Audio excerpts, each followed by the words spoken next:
नमस्कार, मैं हूं आपके साथ शिप्रा झा और आप देख रहे हैं देश का सबसे पहला समझाने वाला बुलेटिन खबर तो समझिए। इस प्राइम टाइम बुलेटिन में हम आपको दिन भर की सबसे चर्चित और असरदार खबरें दिखाते हैं और सिर्फ दिखाते ही नहीं बल्कि उन्हें आसान भाषा में विस्तार से समझाते भी हैं ताकि आप सिर्फ खबर देखें ही नहीं बल्कि उसकी पूरी तस्वीर और सियासत का गणित भी समझ सकें। तो आइए सबसे पहले नजर डालते हैं आज की 4 बड़ी खबरों पर। पहले एक खबर आपको शॉर्ट में दिखाते हैं और उसके बाद एक एक करके पूरी कहानी समझेंगे। आज बुलेटिन में सबसे पहले बात होगी पुतिन का भारत दौरा इतना अहम क्यों है, क्योंकि 2 दिवसीय दौरे के लिए पुतिन भारत आ चुके हैं। दूसरी खबर जो हम आपको दिखाएंगे, सीएम नीतीश ने पीएम मोदी को नमन क्यों किया, यह भी आपको समझाएंगे।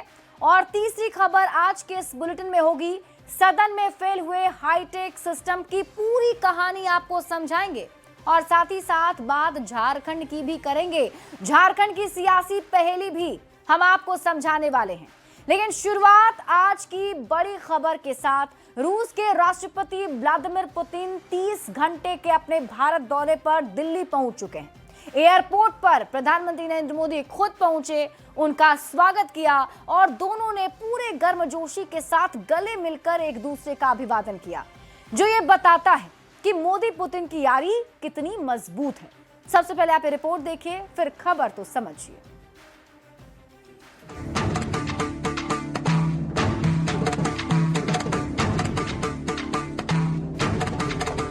कुछ इस तरह हुआ भारत के सबसे भरोसेमंद और अटूट दोस्त रूस के राष्ट्रपति व्लादिमीर पुतिन का हिंदुस्तान की धरती पर स्वागत।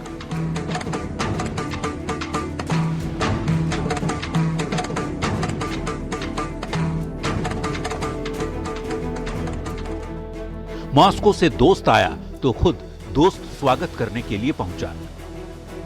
प्रधानमंत्री नरेंद्र मोदी ने दिल्ली के पालम एयरपोर्ट पर व्लादिमीर पुतिन का बेहद गर्मजोशी से स्वागत किया।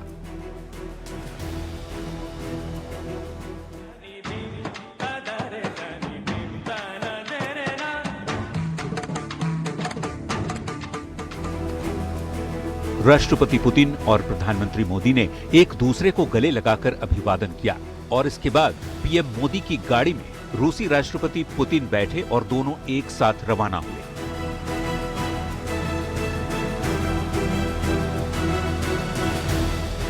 दिल्ली में पुतिन का ग्रैंड वेलकम हुआ और इस स्वागत की तस्वीरें पूरी दुनिया ने देखी। रूस के राष्ट्रपति पुतिन की भारत यात्रा शुरू हो चुकी है। 30 घंटे का ये दौरा भरपूर एक्शन वाला रहने वाला है, जहां दिल की बातें होंगी, दोस्ती की नई मिसाल बनेगी और कई बड़ी डील भी होगी।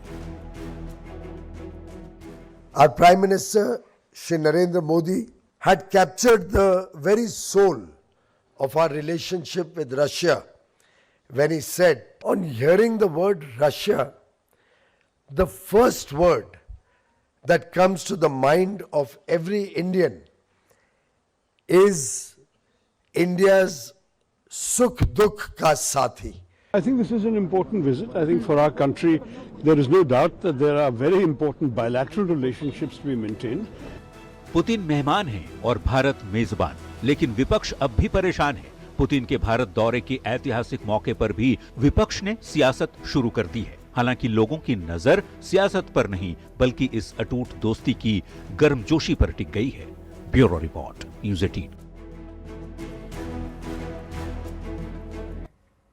और आइए अब खबर को समझ लेते हैं।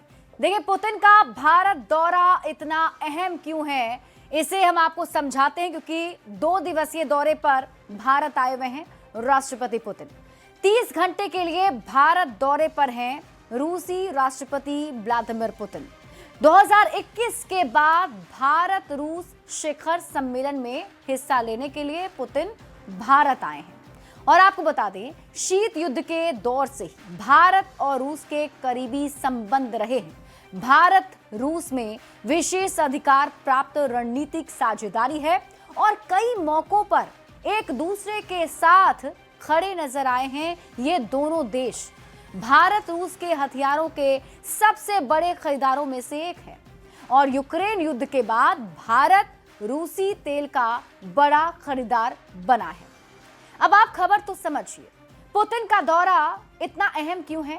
तो भारत और रूस का रिश्ता और ज्यादा मजबूत होगा। द्विपक्षीय संबंधों की समीक्षा का दोनों नेताओं को मौका मिलेगा।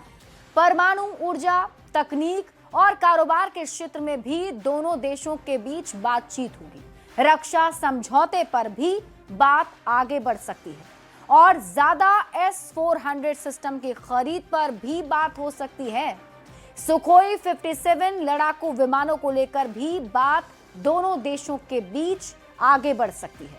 ऊर्जा क्षेत्र में सहयोग पर भी वार्ता हो सकती है और यही वजह है कि ये 2 दिनों का दौरा काफी ज्यादा महत्वपूर्ण माना जा रहा है। बढ़ते हैं आगे और बात अगली खबर की करेंगे। एक और रूसी राष्ट्रपति व्लादिमीर पुतिन भारत आए हैं, तो दूसरी ओर बिहार विधानसभा में नेता प्रतिपक्ष तेजस्वी यादव के विदेश जाने की खबर है, वो भी तब जबकि विधानसभा का शीतकालीन सत्र चल रहा है। राज्यपाल के अभिभाषण पर हुई चर्चा के दौरान भी तेजस्वी यादव के सदन से गैर हाजिर रहने पर एनडीए नेताओं ने लगातार दूसरे दिन निशाना साधा, जिस पर पलटवार करते हुए आरजेडी नेताओं ने कहा कि तेजस्वी भले नहीं हो, महागठबंधन का एक एक विधायक मजबूती से सरकार के खिलाफ आवाज उठाएगा। सबसे पहले आपको रिपोर्ट दिखाते हैं, फिर खबर समझाएंगे।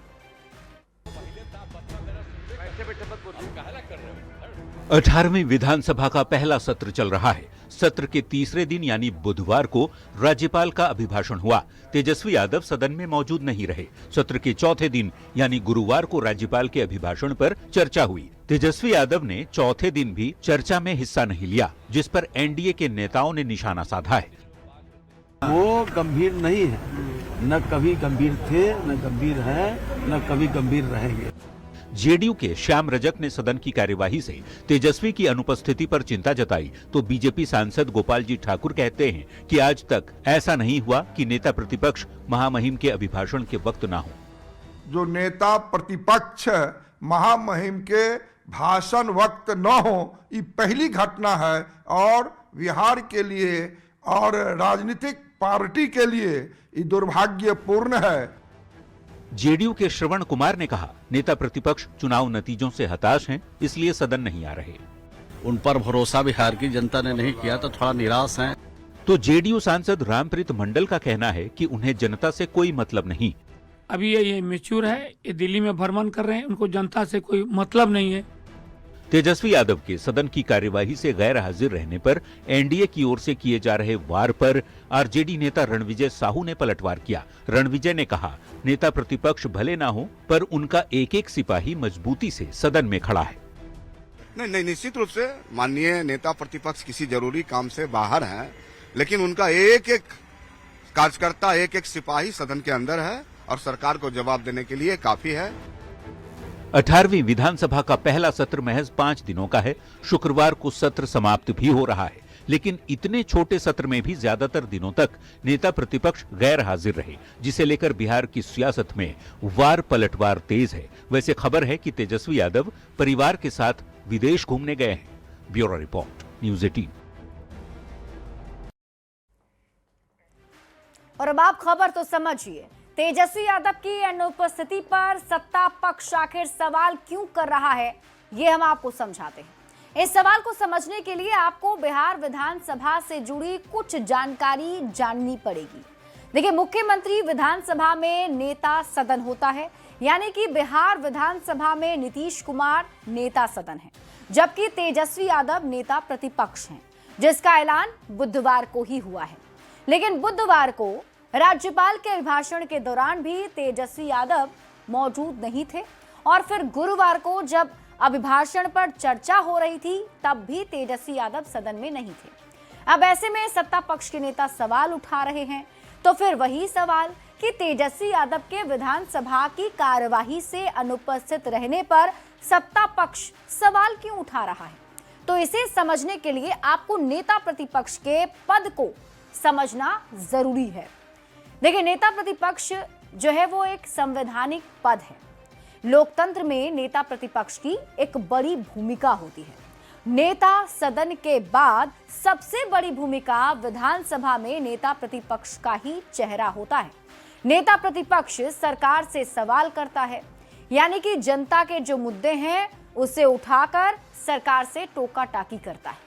अब आप खबर तो समझिए, तेजस्वी की अनुपस्थिति पर सवाल क्यों? तो बिहार में 18वीं विधानसभा का गठन हुआ है और नई विधानसभा का ये पहला सत्र चल रहा है। शीतकालीन सत्र महज 5 दिनों का है।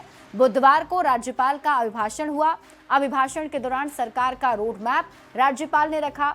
गुरुवार को राज्यपाल के ही अभिभाषण पर चर्चा हुई और ये माना जाता है कि ऐसे मौके पर सभी सदस्य मौजूद रहेंगे और नेता प्रतिपक्ष का पद बड़ा है तो उनसे और ज्यादा अपेक्षा होती है। ऐसे मौके पर नेता प्रतिपक्ष मौजूद नहीं है तो विरोधी सवाल उठा रहे हैं।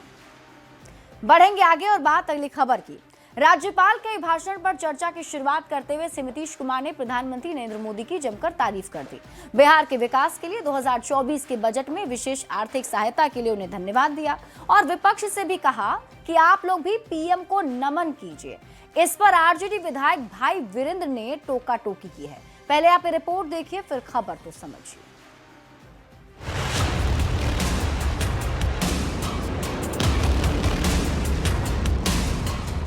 गुरुवार को बिहार विधानमंडल में राज्यपाल के अभिभाषण पर चर्चा हुई। चर्चा की शुरुआत करते हुए सीएम नीतीश कुमार ने विकास कार्यों में केंद्र सरकार के सहयोग का जिक्र किया। बिहार के विकास के लिए 2024 के बजट में विशेष आर्थिक सहायता के लिए प्रधानमंत्री को धन्यवाद भी दिया। जो काम हुआ है तो आपको भी याद रखिए, समझ गए ना? तो इन्हीं शब्दों के साथ बाकी सब कर रहे हैं ना, तो हाथ उठा के बताइए, बहुत बहुत बधाई, हाथ दीजिए आप लोग। बिहार के विकास में सहयोग के लिए सीएम ने सदन में सभी लोगों से हाथ उठाकर प्रधानमंत्री को नमन करने को कहा। सत्ता पक्ष के विधायकों ने तो हाथ उठाकर अभिवादन किया, लेकिन विपक्ष के लोग शांत बैठे रहे। तब सीएम ने विपक्षी विधायकों से भी ये कहते हुए हाथ उठाने को कहा कि बिहार के विकास से तो सबको फायदा है। आप लोग काहे नहीं करते है? आप लोग भी कहिए, सबके लिए काम कर रहे हो सब तरह से। लेकिन पीएम की तारीफ पर आरजेडी विधायक भाई वीरेंद्र ने टोका टोकी शुरू कर दी। लेकिन जितना काम किया है तो आप काहे नहीं करेंगे? आपको कौन चीज बना था? तो इतना जो काम हुआ है तो आपको भी याद रखिए। पीएम को नमन करने के लिए सीएम नीतीश के कहने पर सियासत तेज है। विशेष पैकेज नहीं मिला। पटना यूनिवर्सिटी को सेंट्रल यूनिवर्सिटी का दर्जा मांगा था आदरणीय मुख्यमंत्री जी ने हाथ जोड़कर, वो तक नहीं मिला, तो फिर किस बात का ताली? विपक्ष के नेता निशाना साध रहे हैं। जो समाज में आम चर्चा है वो ये है कि कोई क्लू, कोई सबूत मोदी जी के हाथ ऐसा लग गया है जिससे नीतीश कुमार जी इतने मजबूर हो गए हैं कि वो अब मोदी जी को ईश्वर मानने को तैयार है। तो सत्ता पक्ष के नेता इसके लिए नीतीश कुमार की तारीफ कर रहे हैं। निराशा होती है बिहार के विपक्ष के लिए, जिनको काम तो करना नहीं है पर कृतज्ञता भी जाहिर नहीं करते हैं मोदी जी के प्रति। अब विपक्ष जो भी कहे, पीएम मोदी की तारीफ कर सीएम नीतीश ने बता दिया कि इस बार की दोस्ती बहुत मजबूत है। न्यूज 18 के लिए पटना से आनंद अमृतराज, रवि एस नारायण और विनीता मिश्रा के साथ ब्यूरो रिपोर्ट। और अब आप खबर तो समझिए, सीएम नीतीश ने पीएम मोदी को नमन क्यों किया ये हम आपको समझाते हैं, क्योंकि आज सदन में जब सीएम नीतीश कुमार अपने संबोधन की शुरुआत कर रहे थे तो उन्होंने प्रधानमंत्री नरेंद्र मोदी को नमन करने के लिए सभी सदस्यों को कहा। देखिए, बिहार में एनडीए की सरकार है तो केंद्र में भी एनडीए की ही सरकार है और बिहार के मुखिया सीएम नीतीश कुमार हैं तो उधर देश के प्रधानमंत्री नरेंद्र मोदी हैं। अब आप खबर तो समझिए, बिहार के विकास की जिम्मेदारी नीतीश कुमार पर है, उन पर है। वो बिहार के मुखिया हैं तो बिहार को आगे बढ़ाने की जिम्मेदारी उन पर है और बिहार जैसे राज्य का विकास बिना केंद्र की मदद के संभव नहीं है। सीएम नीतीश कुमार इसीलिए बिहार में डबल इंजन की सरकार की तारीफ कर रहे हैं। बिहार में डबल इंजन की सरकार है और दोनों ही सरकारें बिहार के विकास में लगी हुई हैं। केंद्रीय बजट में बिहार को आर्थिक सहायता मिली जिसमें सड़क, उद्योग, स्वास्थ्य, पर्यटन, बाढ़ नियंत्रण के लिए केंद्र से बड़ी राशि मिली। केंद्र के सहयोग के लिए ही सीएम नीतीश कुमार ने पीएम मोदी को धन्यवाद दिया और वहां पर मौजूद सदन के लोगों से भी कहा कि आप भी उन्हें इसके लिए नमन कीजिए, धन्यवाद दीजिए। बढ़ते हैं आगे और बात अगली खबर की करेंगे। बिहार विधानसभा को हाईटेक किया गया है। सदन की कार्यवाही को पेपरलेस किया गया है, पर 5 दिनों के इस छोटे सत्र की शुरुआत से ही टेबल पर लगे टैब ऑन ही नहीं हुए, जबकि माइक का साउंड सिस्टम भी फेल नजर आया। अब विधायक कह रहे हैं कि उन्हें प्रॉपर ट्रेनिंग नहीं मिली है, इसलिए टैब नहीं चल पाया। सबसे पहले आप रिपोर्ट देखिए, फिर खबर तो समझिए।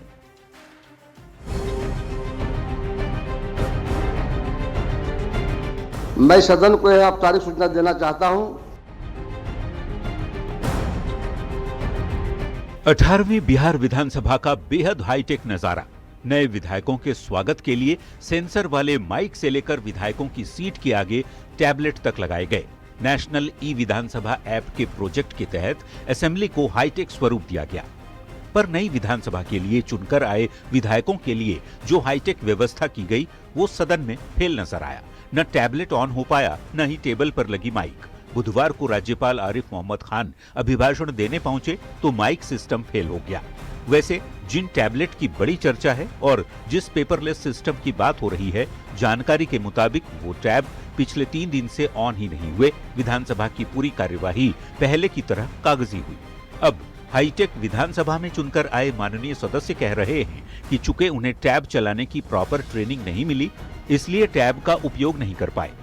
तो डिजिटल हुआ है विधानसभा, सभी एमएलए को ट्रेनिंग के लिए भी माननीय उप मुख्यमंत्री जी ने, सम्राट चौधरी जी ने आज कहा है, तो उनको ट्रेनिंग भी होगी और अगले सत्र से वो विधिवत टैब जो है काम करने लगे। है कि कोई 1 घंटे 2 घंटे का कुछ क्लास होगा, लोग बताएंगे कि क्या करना है, फिर हम लोग उसको देख के आगे काम करेंगे।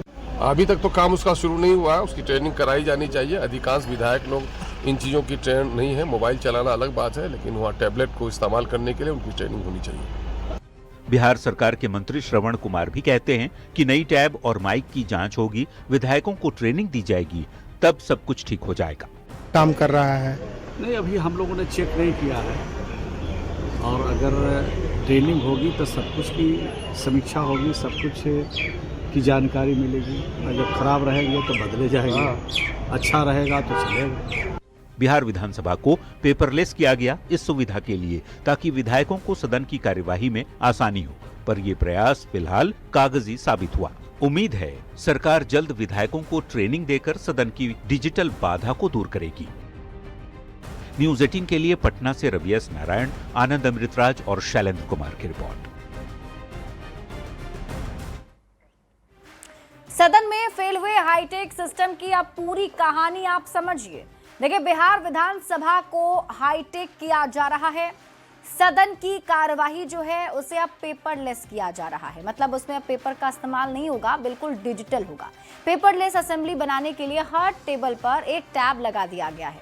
सदन को हाईटेक बनाने के लिए 13 करोड़ का माइक सिस्टम लगाया गया है। सदन की कार्यवाही के दौरान माइक सिस्टम लेकिन फेल नजर आया। टैब लगा हुआ है, लेकिन कई विधायक हैं जो टैब चलाना जानते ही नहीं हैं। विधायकों के लिए लगे टैब ऑन नहीं हुए। विधायक भी अब ये चाहते हैं कि उन्हें ट्रेनिंग दी जाए इसके लिए, ताकि वो टैब चला सके और फिर जो कार्रवाई है वो आसानी से सुचारू रूप से चल सके। बढ़ेंगे आगे और बात अगली खबर की। झारखंड में मचे सियासी हलचल के बीच पिछले 2 दिनों से मीडिया से दूरी बनाकर रखे सीएम हेमंत सोरेन का एक पहला पोस्ट सामने आया, जिसे मुख्यमंत्री ने पहेली के अंदाज में लिखा, जिसे लेकर बयानबाजी तेज हो गई है। बीजेपी हमलावर है तो कांग्रेस इसे विकास के लिए सीएम का एक संदेश बता रही है। सबसे पहले आपको रिपोर्ट दिखाते हैं, फिर खबर समझाएंगे।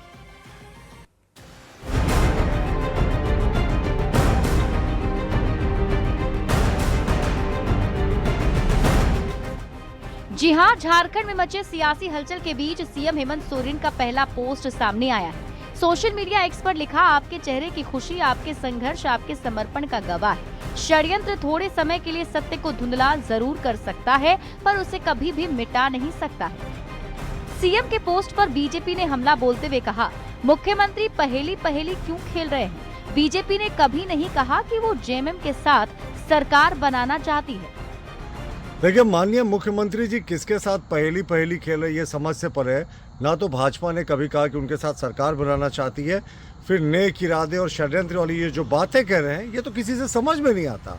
ना तो। और अब आप झारखंड की सियासी पहेली को समझिए। झारखंड में आजकल कई तरह की कयासबाजी तेज हो गई है। मीडिया रिपोर्ट्स में हेमंत सोरेन के बीजेपी के संपर्क में होने की बात है।